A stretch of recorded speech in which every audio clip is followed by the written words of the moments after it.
నాకు ఇప్పటికి కూడా నాకు నమ్మబుద్ధి కావట్లేదు. నేను ఆ 2 పదాలు నాకు ఎందుకు వచ్చినాయని. ఇందాక మన జర్నలిస్ట్ మిత్రులకి నేను నా ఫోన్‌లో ఉన్న మెసేజ్‌లు చూపించాను. ఏమని? ఫస్ట్ నేను అపాలజీ చెప్పింది నా భార్యకి. వెంకట్ గారు మీరు చూసారు కదా! ఎన్ని గంటలకండి నైటు? 1:30కి. 11:18 మా వాడికి నాకే ఎందుకో కొట్టింది. ఏది జారింది.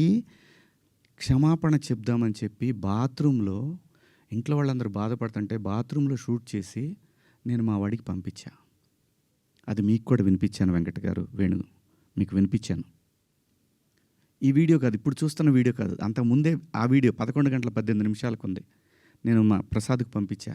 వేసేద్దాం అబ్బా ఎందుకని. అది అందరూ ఫ్లోలో వెళ్ళిపోయింది. పెద్దగా ఏమీ లేదు. ఎందుకు కెలుక్కోవటం అన్నారు.